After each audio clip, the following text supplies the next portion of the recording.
El miércoles 10 de abril de 1912 a las 12 en punto zarpaba del puerto de Southampton junto al Canal de la Mancha, Inglaterra, el barco lujoso y de mayor tamaño construido hasta entonces.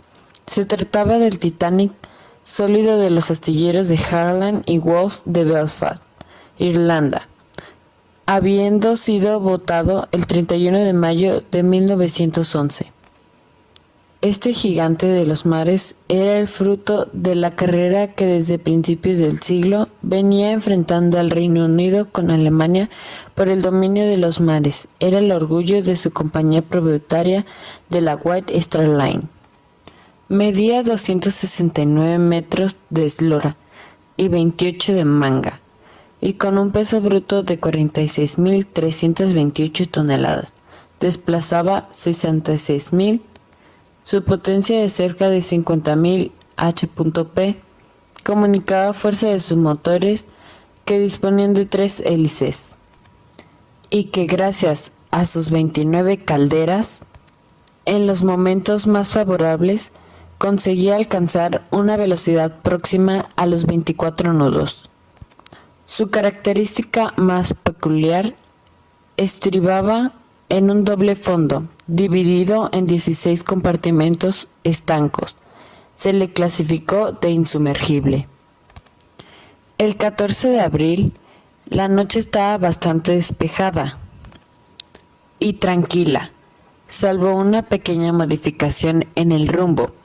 El Titanic no adoptó ninguna otra medida de precaución, y eso es que en las últimas horas se habían recibido 6 telegramas, 5 para el capitán y otro para el radiotelegrafista, que no fueron tenidos en cuenta.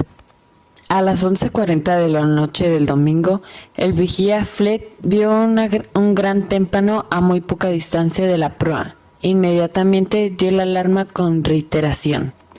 Sabía que la velocidad del buque en aquellos momentos era de 22.5 nudos y que éste navegaba por una zona peligrosa en la que los últimos 27 años habían naufragado 19 barcos. Por lo demás, el agua estaba en calma y la noche era fría y clara. El primer oficial, William Murdoch, no había tomado muy excesivamente en cuenta la alarma de Flett, hasta que lo que consideraba una neblina se convirtió en un pavoroso bloque de hielo de más de 60 metros de altura.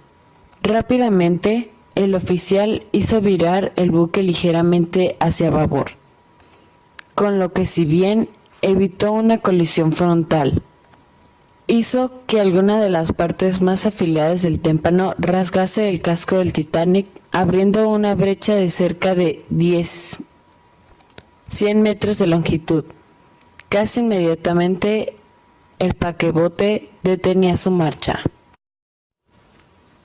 Acto seguido, el Titanic comenzó a inclinarse ligeramente a babor, y raudales de agua comenzaron a penetrar en él.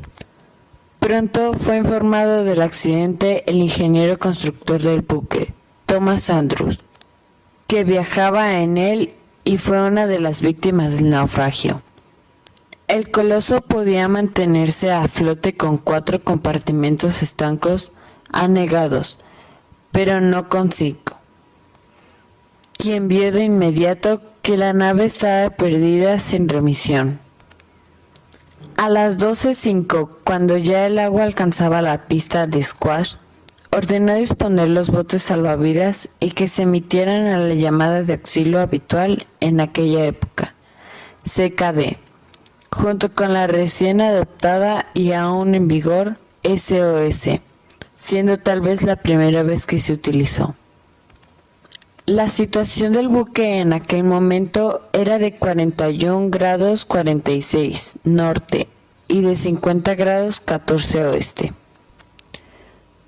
Cuando ya tardíamente el pasaje tuvo conciencia de la catástrofe, sonó el clásico "Sálvense quien pueda, las mujeres y los niños primero". Desafortunadamente, el Titanic consideró insumergible. Llevaba a 2.207 personas a bordo y solo disponía de 1.178 plazas en los botes.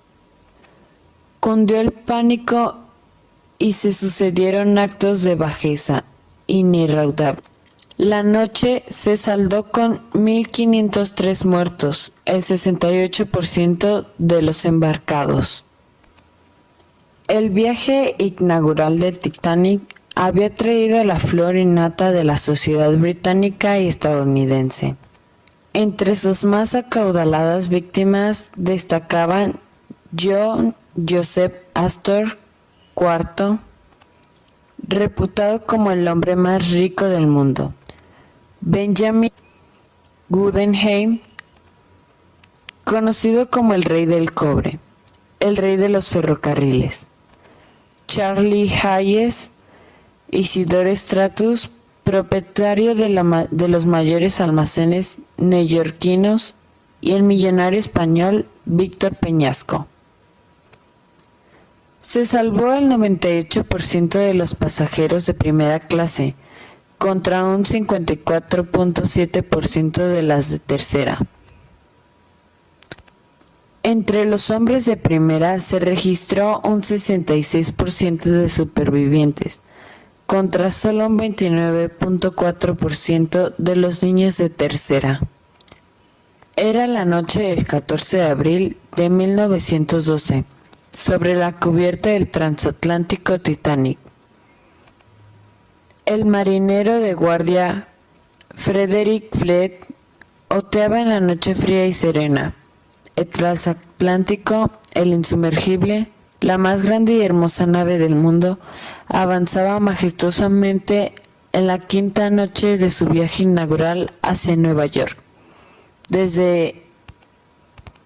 Se encontraba a 700 kilómetros al sur de Terranova y a 1900 de Nueva York. A la 1:10 se arrió el último bote de babor con solo 39 ocupantes.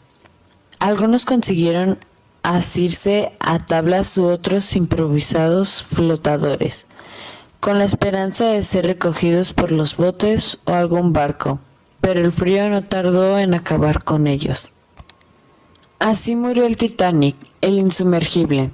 A las 2:20 del día 15 de abril, el imponente buque, luego de haberse empinado, comenzó a deslizarse bajo el agua, hasta que al fin, en una neva de espuma, el agua cubrió hasta la bandera de popa. Con la nave desaparecieron 1.503 personas. Hasta ahora solo quedan los restos de aquel maravilloso buque, quien fue portador de sueños para muchos, convirtiéndose en el naufragio más catastrófico de la época.